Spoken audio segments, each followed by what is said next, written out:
Bienvenue dans Reliance, l'espace qui reconnecte le monde moderne aux sagesses ancestrales et qui t'invite à te relier à toi, aux autres et au monde qui t'entoure.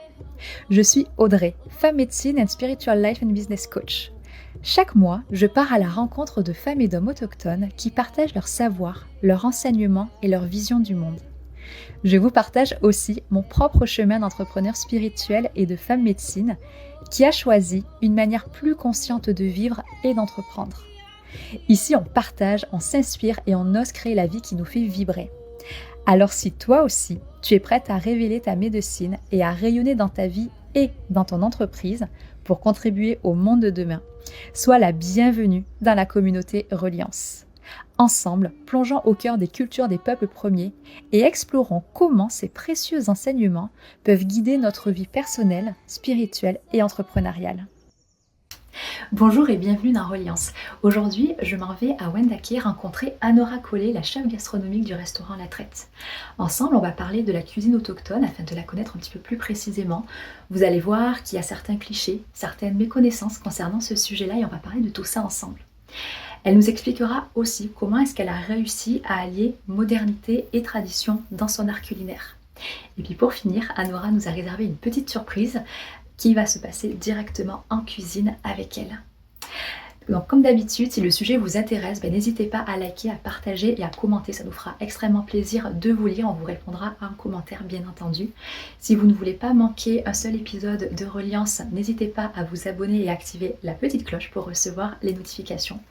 Et puis enfin, un gros merci à vous qui êtes de plus en plus nombreux à nous suivre dans cette aventure à la rencontre des peuples autochtones. Merci beaucoup, puis c'est parti pour cet épisode de Reliance avec Anora Collet. Bon, coucou Anora, je suis ravie de te retrouver aujourd'hui. On va parler de la cuisine Wenda, de la cuisine autochtone. Donc toi, juste pour replacer un petit peu le contexte pour vous qui nous regardez, donc là aujourd'hui je me trouve dans le parc de l'hôtel Première Nation, qui est aussi le parc du restaurant La Traite, ici à Wendake, dont tu es la chef gastronomique. Et aujourd'hui on est ensemble pour parler de la cuisine. Moi, j'adore ce sujet-là. Je suis hyper contente que tu as accepté mon invitation aussi, que tu aies pris le temps, parce que je sais que c'est vraiment le rush en ce moment. Donc, merci beaucoup à toi d'avoir pris le temps de nous recevoir ici, puis de nous parler de ce sujet-là. Tiens, ouais, que ça me fait plaisir. Je suis contente de pouvoir participer à votre podcast et de rencontrer tous vos viewers. Oui, oui. Là, ça va être un bel épisode. Ça va vraiment permettre de connaître la cuisine Wendat, parce que je pense qu'il y a beaucoup de... on ne connaît pas vraiment tout ce qui est la cuisine autochtone, la cuisine Wendat. Donc, c'est vrai que ça va être un beau sujet où tu vas pouvoir parler justement de tout ça pour nous permettre de mieux la connaître. Avant ça, ce que je te propose, c'est peut-être que tu nous dises un petit peu qui tu es, puis c'est quoi ton parcours en fait? Qu'est-ce qui t'a amené ici à cuisiner à Wendake? Pourquoi La Traite, etc. Tu peux nous parler un peu de ton parcours? Bien sûr. Donc, moi, j'ai commencé... C'était un emploi d'été étudiant au tout départ. Donc, la cuisine, c'était déjà quelque chose que j'aimais, que je faisais par moi-même chez moi. Puis, j'ai eu l'opportunité d'avoir un job d'été dans une cuisine, ce qui m'a amené à découvrir vraiment le métier, puis à avoir finalement développé une passion pour la cuisine, pour le beat aussi d'une cuisine. Là. Ça m'a vraiment accroché, ça m'a beaucoup parlé.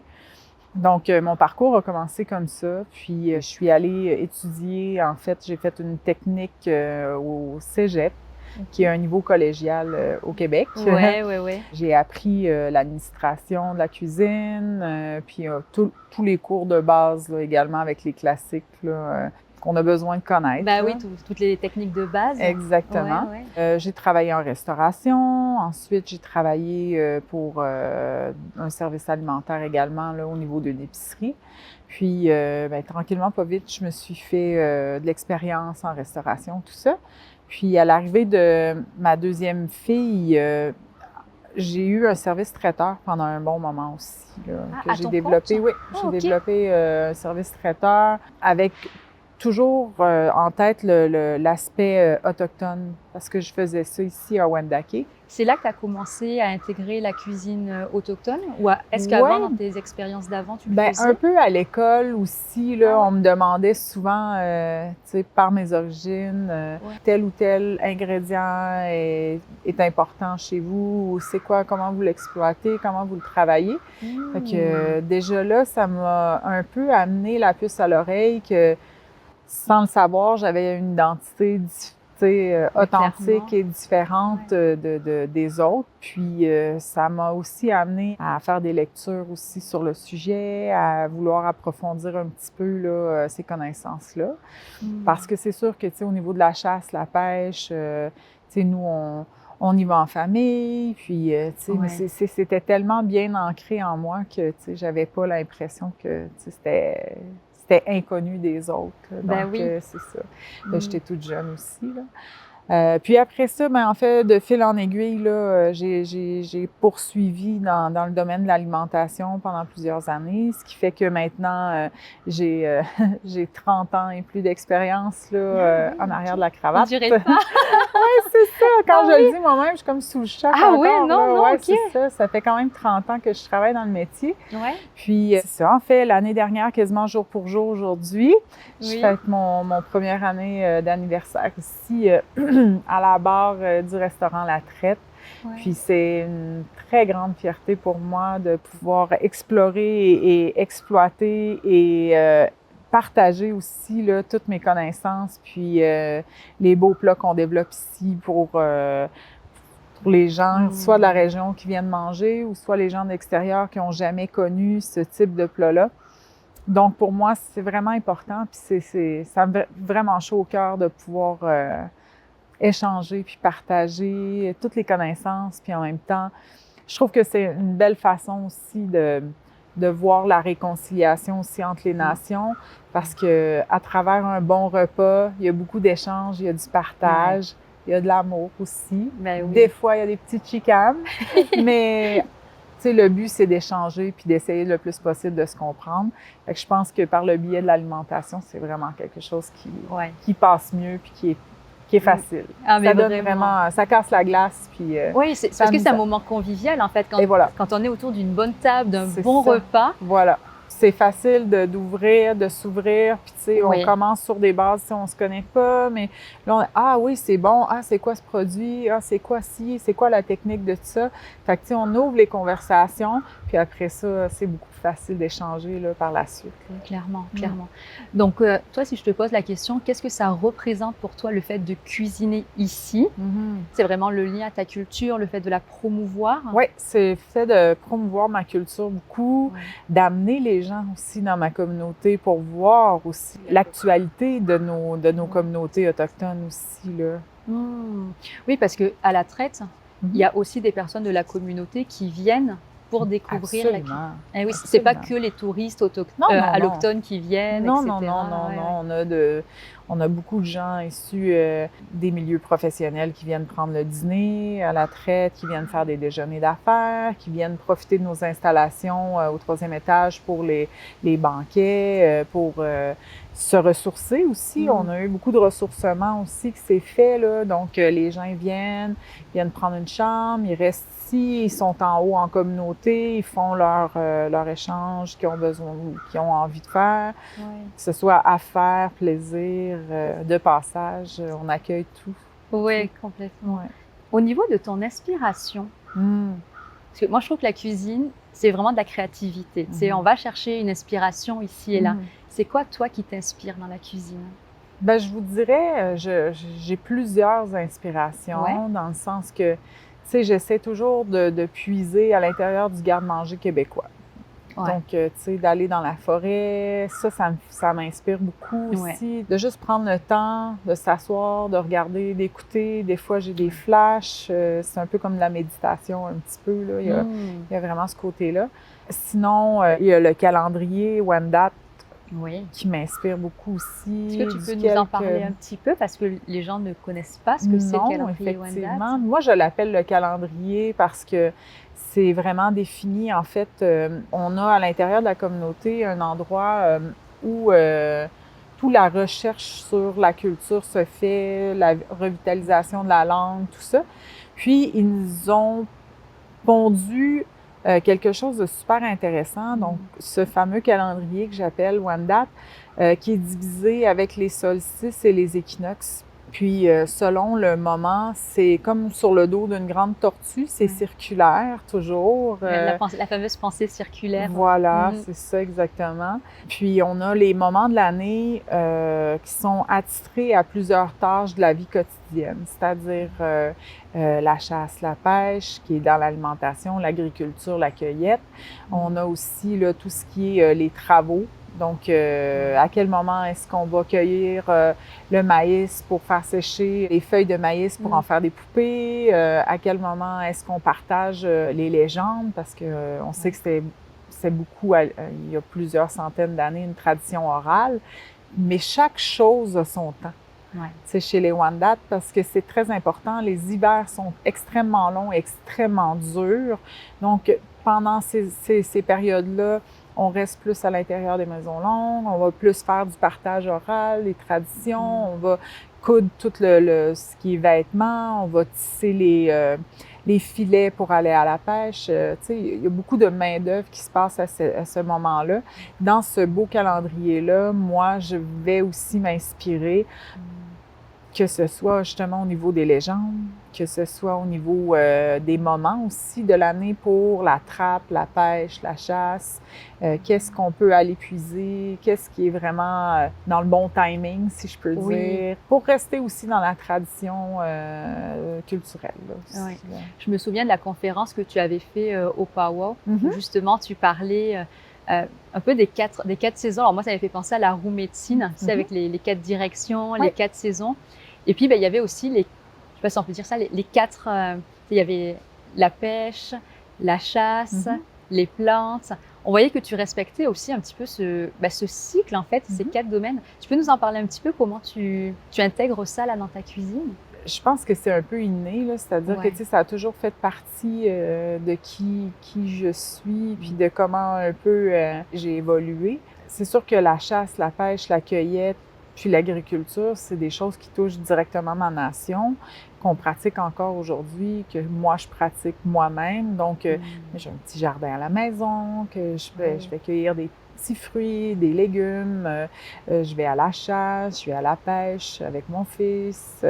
La cueillette, quand on va dans la forêt, on va récolter du cambium pour faire de la farine ou qu'on va chercher des petites plantes, des pousses, des choses comme ça. Donc, tu sais, pour moi, c'est juste naturel de suivre ce beat-là. Oui, en fait, c'est ça. Tu suis vraiment le rythme naturel. Tu es vraiment connecté, en fait, à la nature, à ce qui se passe dans la nature. Puis c'est là où on voit ce lien que vous avez, justement, en tant que peuple premier, avec la nature, la capacité à utiliser votre territoire pour, tu l'as dit, pour votre cuisine, pour votre artisanat. Enfin, tout tourne autour de ça, en fait. Puis moi, je trouve ça super inspirant. Oui, puis tu sais, je veux dire, même un va pas sans l'autre, c'est-à-dire quand on va chasser, quand on va pêcher, on va utiliser le maximum de l'animal à plusieurs fins. Tu sais, la viande va servir pour l'alimentation, la fourrure pour se vêtir ou se protéger contre les intempéries, les nerfs, les tendons pour attacher les paniers en écorce ou faire d'autres types de travaux, jusqu'aux os pour faire des aiguilles à coudre. Faire du perlage. Oui, c'est ça exactement. Donc, tu sais, chaque élément sera jamais gaspillé, là, sera jamais perdu. Puis c'est toujours dans l'idée de, tu sais, respecter aussi là, tout ce qui nous est donné par la Mère Terre. C'est ça, on en avait parlé quand on avait préparé un petit peu notre entrevue. On en avait parlé de ça, de la pensée circulaire. Puis moi, j'avais vraiment senti ton engagement par rapport à l'écologie, voilà, le fait de ne pas être dans la surconsommation, c'est de réfléchir en bonne intelligence à « OK, là, je vais chasser cet animal-là, mais je ne vais pas juste prendre la viande parce que moi, je cuisine. » Non, c'est toutes les parties vont être utilisées. Et je trouve que c'est ça qui nous manque dans notre société de consommation et qui peut peut-être aussi créer… Tu sais, malheureusement, du fait de ne pas pu faire les actions, nous détache beaucoup aussi, puis nous déresponsabilise aussi beaucoup. « Ah, c'est pas grave, je vais le jeter, mon steak » ou « Ah, c'est pas grave, je vais le jeter. ou tu sais, puis je vais le jeter dans la poubelle, même pas au compost, parce qu'on est tellement déconnectés. Tu sais, la personne va pas aller à la chasse, attendre 15 heures cachée dans un buisson pour abattre un bœuf, puis tu sais, prendre une fesse de bœuf, puis laisser la bête là, puis s'en aller. Tu sais. Ben oui. Même des enfants dans des centres-villes qui savent même pas que du bœuf, ça vient d'une vache. Oui. Non, mais c'est vrai, Ouais, c'est limite triste parce que, tu sais, on devient tellement déconnecté que ça, tu sais, un steak ou une roche, Ouais, c'est pas grave, tu sais, ça revient au même, tu sais. Donc, c'est triste d'avoir perdu tout ça, en fait. Là. c'est sûr, c'est sûr. C'est ce qu'on disait, c'est cette manière de consommer qui est consciente, en fait. On a conscience Ouais. de d'où vient l'animal qu'on est en train de consommer, d'où vient la plante, Elle est le morte légume. devant nos yeux Oui, aussi, c'est ça, là, ouais, tu sais, faut se responsabiliser face à cette mort-là qui est pas... qui avait un but, là. En fait, tu sais, on n'a pas chassé l'animal parce qu'on avait envie de tuer. On a chassé l'animal parce qu'on a faim, on a des bouches à nourrir. Bon, maintenant, c'est sûr que l'accessibilité à la nourriture est encore grande. Mais nous, c'est parce qu'on est à Wendake. On monte un petit peu, tu sais, si on va au nord du Québec, l'accessibilité au garde-manger est très difficile et très dispendieux. Donc là, la chasse est encore, tu sais, très intéressante à préserver là aussi, là, que ce soit pour culturel ou juste pour pouvoir nourrir les bouches qui sont dans les maisons. Bien sûr. Et justement, toi, est-ce qu'au restaurant, tu travailles avec justement des personnes de la communauté, des chasseurs, des pêcheurs, des agriculteurs? Est-ce que tu travailles avec eux pour t'approvisionner en aliments? Ça serait un de mes souhaits. Cependant, le gouvernement du Québec régit beaucoup avec le ministère de l'Agriculture et de la Pêche. Ouais, ok. Tout ce qui rentre dans les restaurants, puis on n'a pas de droit encore à ce jour. Très bientôt, il y a quelque chose qui s'en vient, mais à ce jour, on n'a pas le droit de servir rien qui provient de viande sauvage. Ok. De la mer, ça, c'est une autre histoire. Apparemment, il n'y a pas de problème. Fait que ça, on a des pêcheurs des communautés autochtones qui nous offrent des produits. On a des pétoncles de la communauté de l'Estigouche au Nouveau-Brunswick avec qui on fait affaire. On a acheté des oursins également d'un pêcheur de la communauté Wallastokwe dans le coin de Rivière-du-Loup, Kakuna. Ouais. Donc, dans ce coin-là. Alors, oui, c'est ça. C'est quand on a l'opportunité de pouvoir faire affaire avec des gens des Premières Nations partout au Québec, ça nous fait grandement plaisir. On a des chocolats qui n'est pas un produit nécessairement autochtone, mais qui est un entrepreneur autochtone qui nous produit des chocolats. Donc, on encourage toujours de cette façon-là également, là. Ouais, c'est ça. C'est de faire marcher l'économie locale aussi. Ben oui, exactement. Je reviens un petit peu sur toi. C'est quoi pour toi l'emblème de la cuisine autochtone? Est-ce qu'il y a un plat ou un ingrédient, tu sais, qui est comme vraiment emblématique de ta nation? Ben, l'érable, chez nous, est très important. Ouais. D'emblée, je vous dirais que le sirop d'érable, c'est quelque chose qui est vraiment important. Je vous dirais que le castor est aussi un animal emblème de notre nation aussi. Donc, le castor qui travaille fort, qui est travaillant, qui s'assure de protéger ses petits, qui est aussi ingénieux aussi dans la façon de bâtir son barrage. Donc, pour les Wendat, le castor a quand même une grande importance aussi. Là. Donc, le castor est une viande qui se mange. Oui. Voilà. Oui. Ça, je pense que c'est quelque chose que les gens ne savent pas forcément. Oui. Mais ici, ça t'arrive de servir du castor? Malheureusement, ici, comme je disais tout à l'heure, tout ce qui est trappe et chasse sauvage, j'ai aucun moyen de pouvoir le mettre sur ma table, malheureusement. Oui. Cependant, comme je disais tout à l'heure, il y a des belles choses qui s'en viennent. Alors, peut-être que prochainement, je vais pouvoir intégrer ces produits à ma table. Ouais. J'avais, en termes de culture et de dégustation, c'est des choses qui sont possibles lors d'événements culturels. On peut bénéficier de dates bien précises pour pouvoir offrir la possibilité aux gens là, de venir manger, déguster des produits qui sont issus de la chasse ou de la trappe. Mais c'est ça, on souhaite que prochainement on puisse... Tu sais, il y a cette anecdote que je t'avais racontée là quand on s'est rencontrés. Moi, la première fois que je suis venue manger au restaurant de la Traite, donc c'était en 2022, donc il y a 3 ans maintenant, à la carte, il y avait marqué loup de mer. Oui.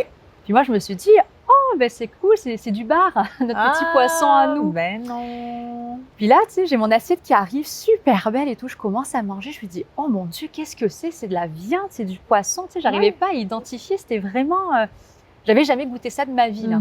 Ça ressemblait un peu comme un tartare, carpaccio ou tataki. Un tataki, ouais, c'est ça, de thon. Ouais. Puis du coup, je dis, oh mon Dieu, qu'est-ce que c'est bon. Puis je finis mon plat, puis là, la serveuse, elle revient. Je lui dis, excuse-moi, mais le loup de mer, c'est quoi concrètement? Parce que c'est pas du poisson là.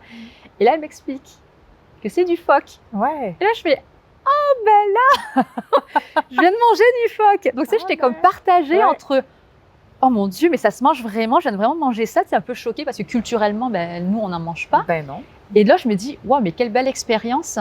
Si je n'étais pas venue ici, j'aurais jamais mangé ça, en fait. Justement, sur notre carte du midi cette semaine, parce que pour vrai? ouais, j'aurais dû manger là ce midi. Notre ardoise change tous les midis. OK. C'est ça, c'était l'entrée. C'est l'entrée cette semaine sur notre table. Ah, c'est vrai. Et c'est ça, en fait, ça nous permet aussi voilà, de s'ouvrir culturellement, puis de goûter peut-être des aliments. Tu as parlé du castor, moi je parle du phoque, qu'on n'est pas du tout habitué à manger, puis on pourrait avoir certains a priori là-dessus. Mais en fait, c'est vraiment délicieux. Puis, Quand je suis arrivée au début, j'avais instauré aussi, parce que c'est important pour moi aussi de faire un petit peu d'éducation à travers ma cuisine aussi. Puis, j'avais fait un plat de cœur. On avait du cœur de cerf au menu. Puis, tu sais, le but, en fait, de servir le cœur, c'était aussi dans l'aspect de dire, ben tu sais, rien n'est gaspillé. Oui. Jusqu'au cœur, on consomme abats. tout. Donc, j'avais mis ce plat-là sur mon menu, puis c'était quand même quelque chose dont j'étais fière parce que ça faisait vraiment une belle découverte. Les gens ne sont pas habitués de voir ces produits-là sur le menu. Ils ne sont pas nécessairement... ils prendraient peut-être pas ça d'emblée, mais comme ça vient à travers un 3-4 services, ben ils sont un peu confinés à essayer, à goûter. C'est ça. Les commentaires étaient vraiment très élogieux, là. « Ah, wow, j'étais pas prêt ou j'étais pas certain de vouloir, puis finalement j'ai goûté, puis oh mon Dieu, c'est donc bien bon. » Fait qu'ils font des découvertes aussi. Et tu vois, pareil, au Power, tu nous avais fait une dégustation. Je crois que c'était du cerf, que tu nous avais mis un tartare de cerf dans une petite verrine. Et là, je me dis, j'aime pas la viande de gibier, je trouve ça très fort. Ouais. Et là, en fait, mais c'est passé, c'était super bien. C'était super bon, c'était doux.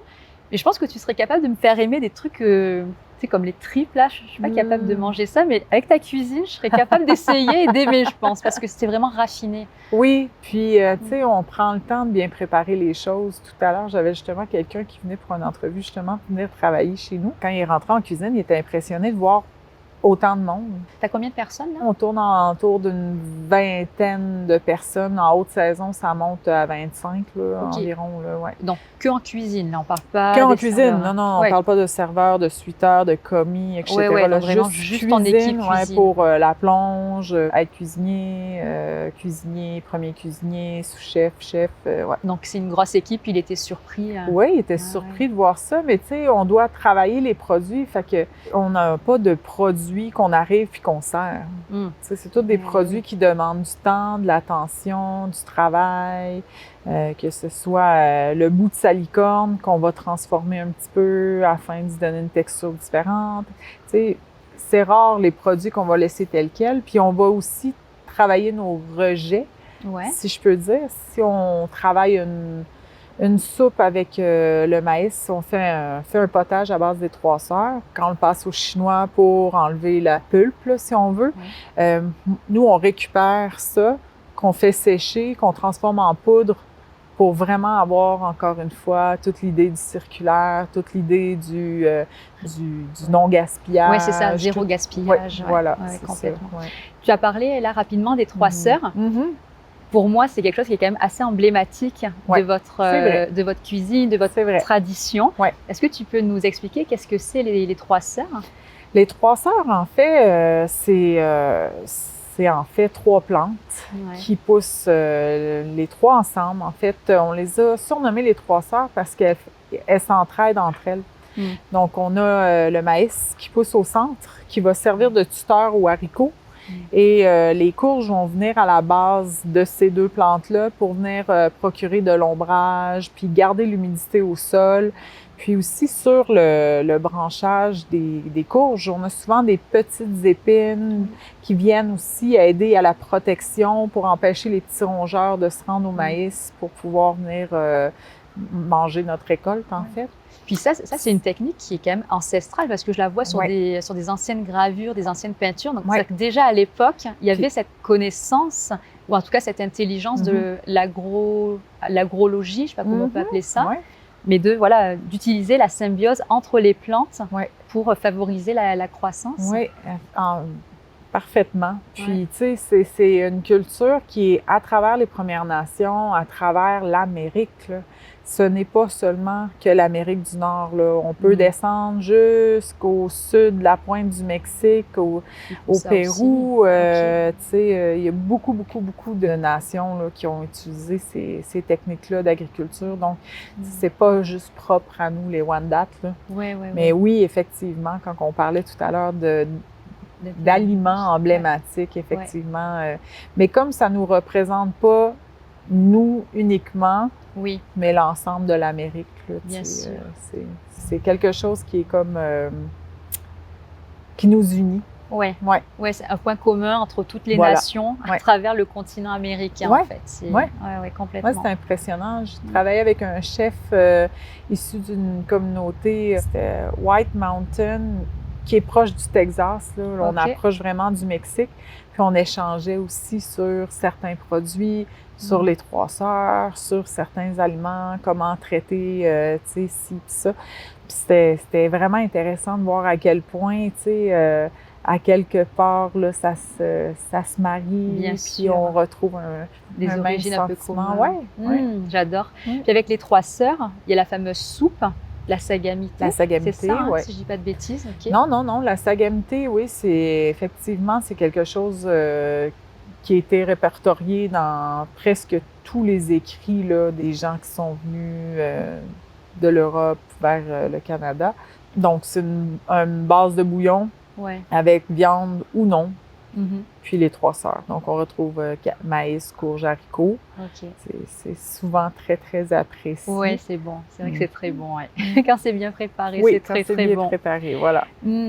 Et justement, par rapport à ta cuisine, moi, ce qui m'avait marqué, interpellé pendant cette conférence que tu nous avais faite, c'était, ça me parle beaucoup parce que je suis là-dedans aussi, le lien entre la tradition et la modernité. C'est-à-dire que tu as quand même tes origines culturelles que tu veux transmettre, donc il y a un attachement à la tradition, mais moi, je trouve que tu as une cuisine qui est quand même très fraîche, très moderne, tu vois.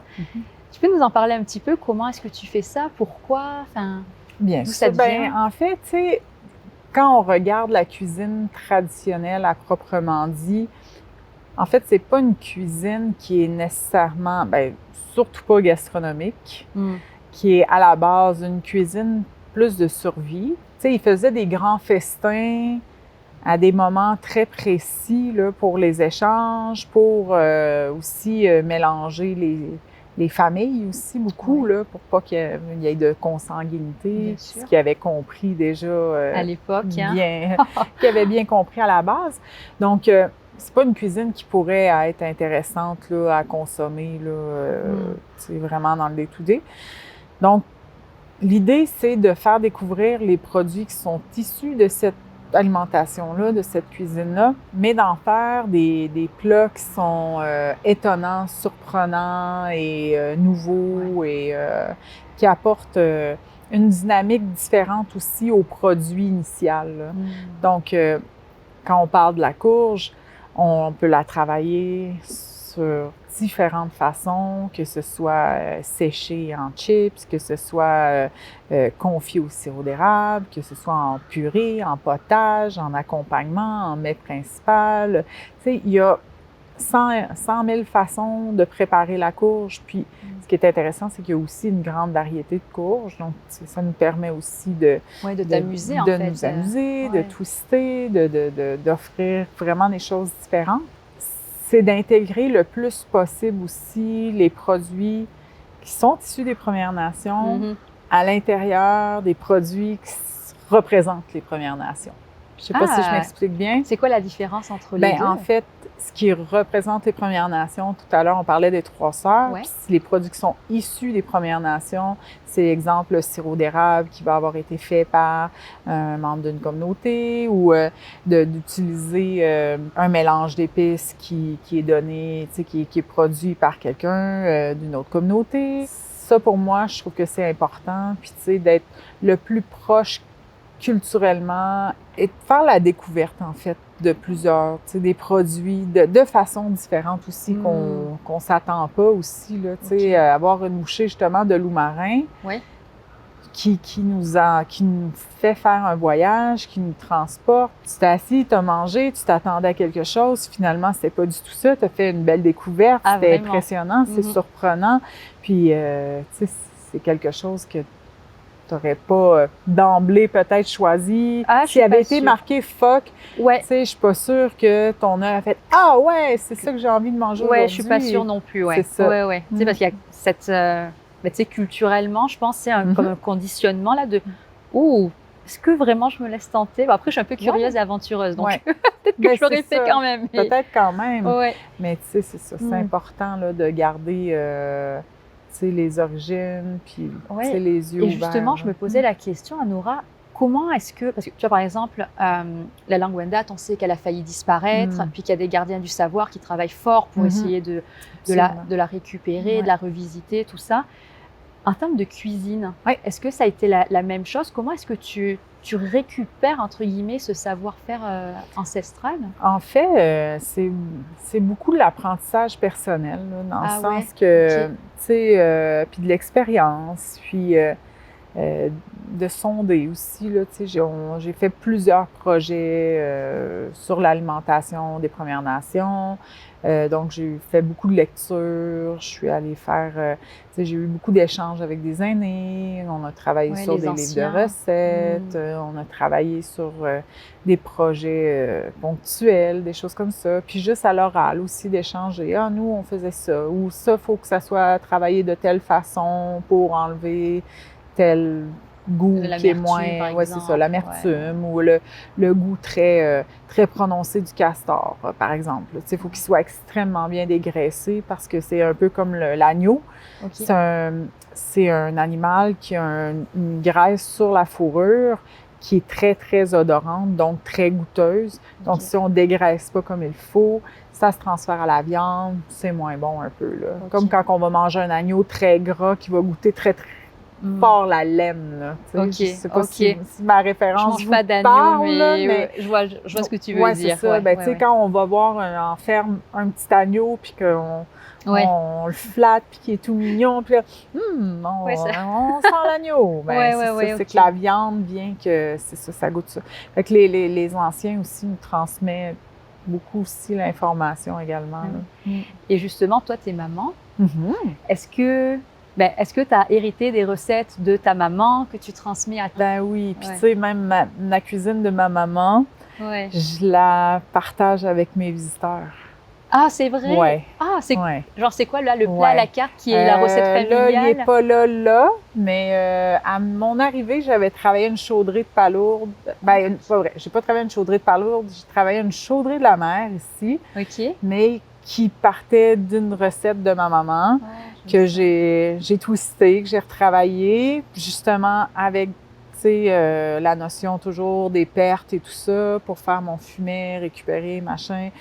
Puis c'est un plat qui a super bien marché, qui a vraiment bien marché, puis qui me faisait un beau velours aussi de partager avec les clients parce que c'est quelque chose qui est... c'est familial, c'est un héritage familial, Je comprends complètement ça. Moi, quand j'étais plus petite, je cuisinais énormément avec ma mamie. Puis, tu sais, pareil, maintenant, elle est partie, mais tu vois, on s'est fait passer le livre de recettes. On fait les mêmes recettes. C'est tellement précieux. C'est quoi ton plat tu sais, le plat de ton enfance, là, ta Madeleine de Proust à toi qui te ramène tout de suite en enfance? Hey. Je te dirais que la chaudrée, c'était... C'est la chaudrée? OK. Ouais, celle-là, je l'aimais bien. Je pense que, pardon, nous en France, je pense que la chaudrée, pour vous compreniez, c'est une marmite. Nous, je crois qu'on appelle ça une marmite. En fait, c'est une petite marmite avec plein de petites choses dedans, des légumes, c'est ça? OK, nous, la chaudrée, en fait, c'est plus comme un bouillon fait à base d'un roux. Fait qu'on fait un roux Ouais, qu'on une étire. sauce, OK. Ouais, exact, OK. là, qui est c'est plus laiteux. Ouais. Il y a des morceaux, des cubes de pommes de terre à l'intérieur. Ouais, c'est ça. Puis, c'est aux fruits de mer souvent, là. Aux États-Unis, ils ont un terme, ils appellent ça la clam chowder. Ah oui, oui, je vois. J'ai déjà C'est mangé. ça, exact. Fait que c'est un peu cette même base-là que j'ai travaillé à ma façon, mais avec mon souvenir de jeune fille. Ouais. Fait que la chaudrée, ouais, je pense que c'est quelque chose qui était... Ouais, pas mal ton plat doudou. Ouais, OK. réconfort. Ouais, vraiment. Ah, je comprends. Ouais. Ah, j'aime ça. Pour rester sur cette touche un peu plus légère, j'ai regardé un petit peu les clichés, entre guillemets, ou les fausses informations sur la cuisine autochtone. Puis j'en ai relevé quelques-uns, puis juste te dire, voilà, vrai, faux, puis que tu nous en parles. OK? All right. Donc, les 3 sœurs sont la base de nombreuses recettes. Vrai, faux? On a vu que c'était quand même bien ancré dans votre cuisine. Ben, vrai et faux à la fois, parce que sont pas nécessairement toujours ensemble pour les recettes. Ouais. C'est-à-dire qu'il y a beaucoup de recettes qui sont à base de maïs. Il va y avoir des recettes qui sont à base de courges. Et il va y avoir plusieurs recettes aussi à base de haricots. Ouais. Puis il va y avoir des recettes où on les retrouve tous ensemble.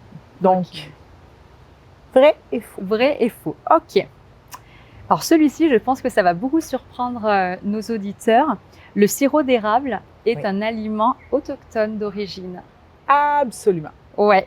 Et pas canadien, québécois ou quoi que ce soit. C'est vous qui avez découvert. C'est endémique à votre territoire, en fait. Vous l'avez partout. Ça, exactement. Puis, tu sais, pour nous, c'est un produit qu'on utilisait parce qu'il faut savoir que, tu sais, l'eau au printemps, elle se trouve pas partout. Puis, bon, quand ils ont commencé à cueillir l'eau, on a vite remarqué que c'était sucré. Puis, rapidement, c'est resté sur le bord d'un feu. Ça, c'est toute une nuit de temps. Ça a réduit. Puis là, oh mon Dieu, c'est donc bien rendu sirupeux. Puis, oh mon Dieu, c'est donc bien bon. Ouais. Tu sais, c'est comme ça qu'ils ont découvert, qu'ils ont fabriqué le sirop d'érable, en fait. Et est-ce que tu sais... Les erreurs en cuisine sont souvent des belles découvertes. La tarte tatin, genre? Par exemple? Le beurre. Ah, le beurre, je savais pas. On a trop baraté la crème. Ah, elle s'est trop ballottée dans le contenant en verre pendant le transport. Puis, écoute, je sais pas... tu m'en as appris une. Toute l'histoire, mais tu sais, seulement avec vous mettez un caillou dans un truc de lait, puis vous brassez, puis à un moment donné, hein, ça se sépare, puis ça devient du beurre. Là. Oui, donc les erreurs en cuisine, les plus belles réussites. Hein. Puis le sirop d'érable, dans le fond, comment est-ce qu'ils ont su que cet arbre-là avait une eau sucrée? C'est en suivant les animaux? Je sais plus. Non, en fait, au printemps, si vous venez au Québec, vous allez constater que si par mégarde, il y a un érable qui a une branche qui a cassé durant l'hiver, elle suinte, elle va couler d'elle-même. Ah, donc c'est comme ça qu'ils en sont rendus compte. C'est ça. Probablement qu'il y a quelqu'un qui est passé puis que ça dégoûtait. Il s'est dit, bon, tu sais, je vais mettre mon petit pot en dessous, j'ai soif. Puis, OK. La prochaine, les techniques de fumage et de séchage viennent des peuples autochtones. Ouais, ben ça, c'est une bonne question. J'aurais envie de dire d'emblée oui, parce que c'était des techniques qu'on utilisait avant l'arrivée des colons, exactement. Puis, c'est pour conserver la viande. C'est une technique qui est tellement vieille. Ben, des viandes, même des fruits aussi, les légumes également, là, tu sais, font partie du séchage, là. On sèche pour faire le pemmican, qui est en fait un aliment de survie en forêt. C'est de la viande, de la graisse séchée, de la viande séchée, des fruits séchés avec de la graisse. On mélange tout ça ensemble, on forme une belle pâte Puis on fait des boules, on met ça dans notre petit sac en cuir, on Oui. part, puis... Les boules énergie qu'on mange aujourd'hui. Exact, c'est ça, mais c'est pas fait avec des dattes majoules Ben, qui viennent d'Afrique de du l'Algérie, Nord, quoi. Ouais, je c'est ne sais ça. quoi. Non, c'est ça, c'est nos boules d'énergie Bien sûr. aux Premières Nations. Puis oui, c'est effectivement une technique qui aide à la conservation des produits. Puis je sais ouais. que tu travailles avec un fumoir ici, sur Oui. Wendake, il me semble. Hein, tu m'en Usata. avais parlé. Ouais. Comment tu dis? Usata. OK. Ouais. Donc là, Usata qui veut dire fumée, qui veut Ouais. dire boucan. Puis eux nous préparent là, plusieurs de nos produits de poisson fumé. Ils font le saumon, le corégone, qui est un des poissons aussi emblématiques des Premières Nations au Canada. L'ombre, le chevalier également. OK. Puis on les travaille de plusieurs façons aussi. Super. Et la dernière, puis là, ça va faire une petite transition aussi pour la suite. Le bannick, donc c'est le fameux pain plat, n'est pas un aliment ancestral, mais une adaptation après la colonisation. Oui, mais oui. C'est quand tout à l'heure, on parlait d'aliments traditionnels. Savoir qu'une culture, c'est vivant. C'est jamais quelque chose qui est stagnant, c'est quelque chose qui évolue dans le temps. Les traditions viennent, on les transmet, on les échange, on les partage, ils se transforment, tout ça.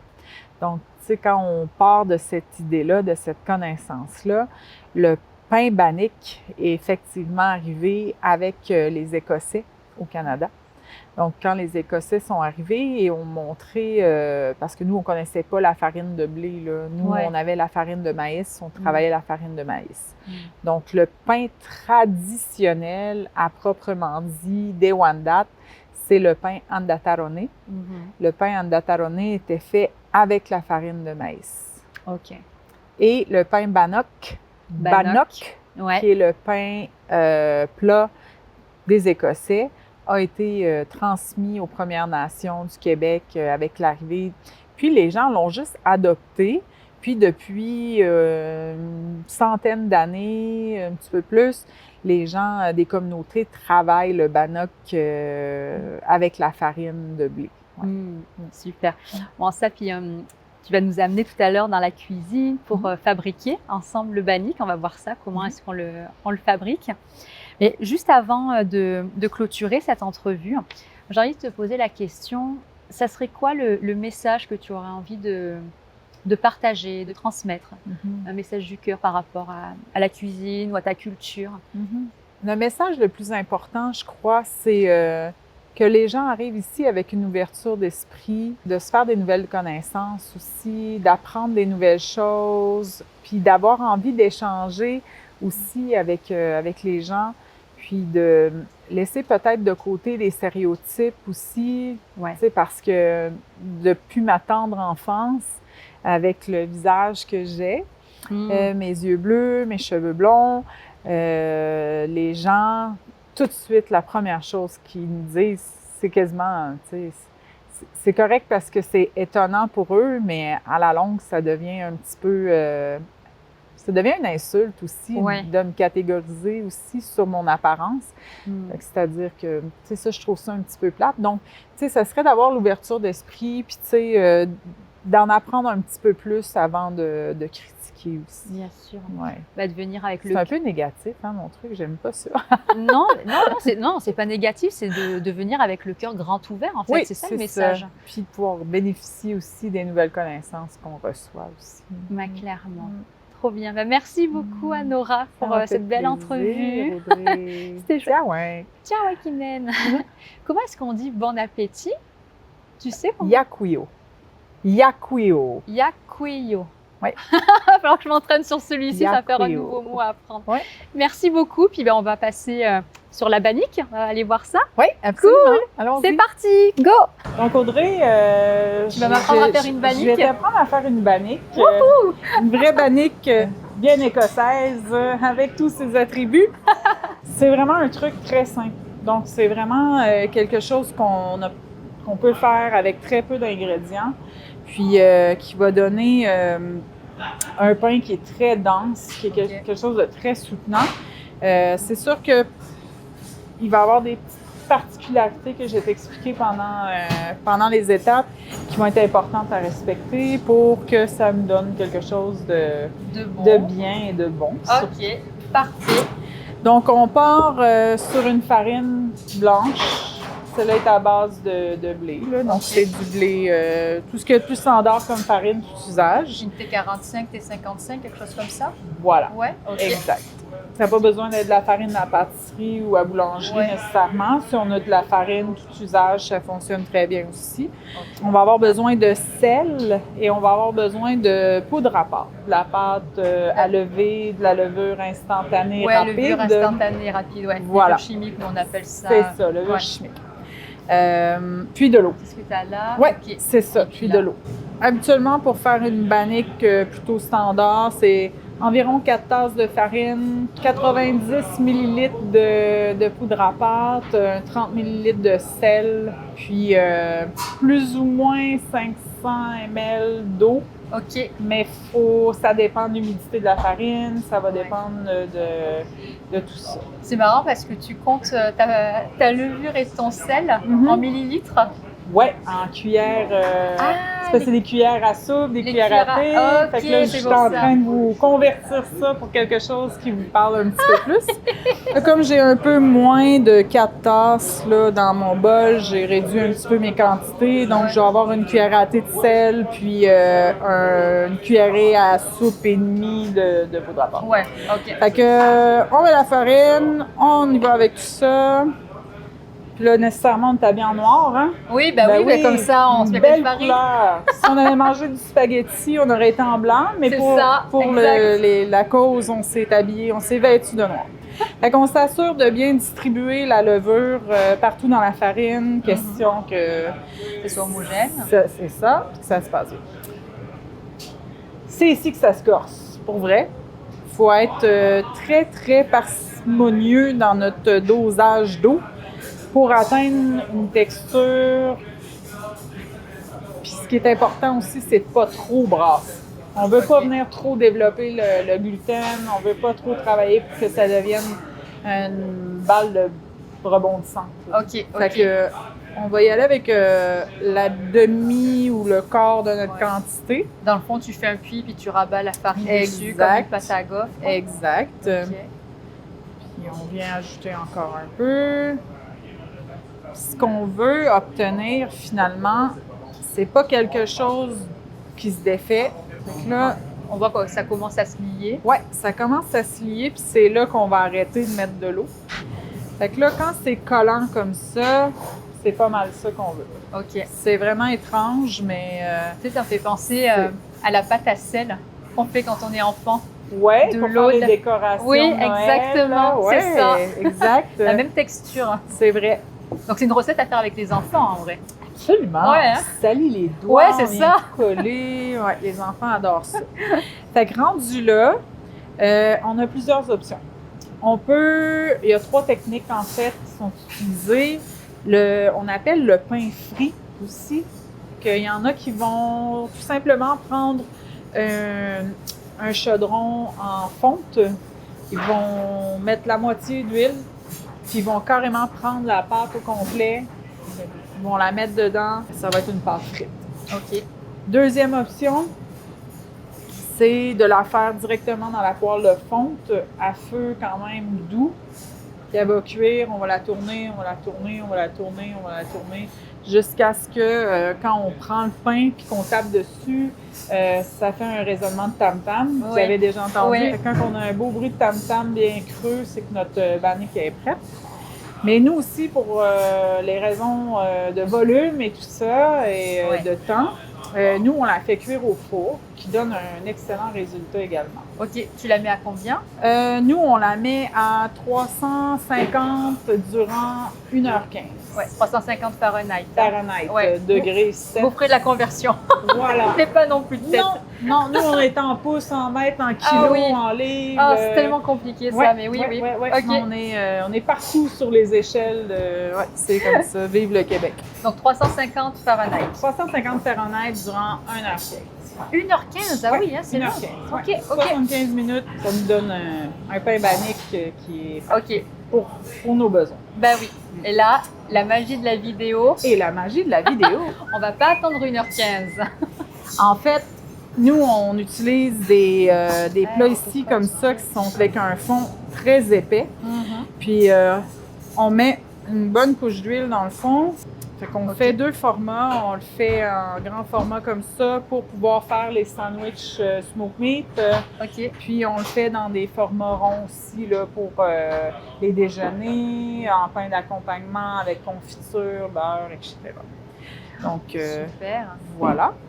On va se faire une belle tranche. Ouais. Oh, ben avec plaisir. Montre-nous la mie à l'intérieur, parce qu'en effet, c'est un pain qui n'est pas alvéolé comme un pain classique. On est vraiment compact. Oui, on est vraiment dans un pain qui est très dense, qui nous offre une mie vraiment compacte, mais même moelleuse aussi quand même.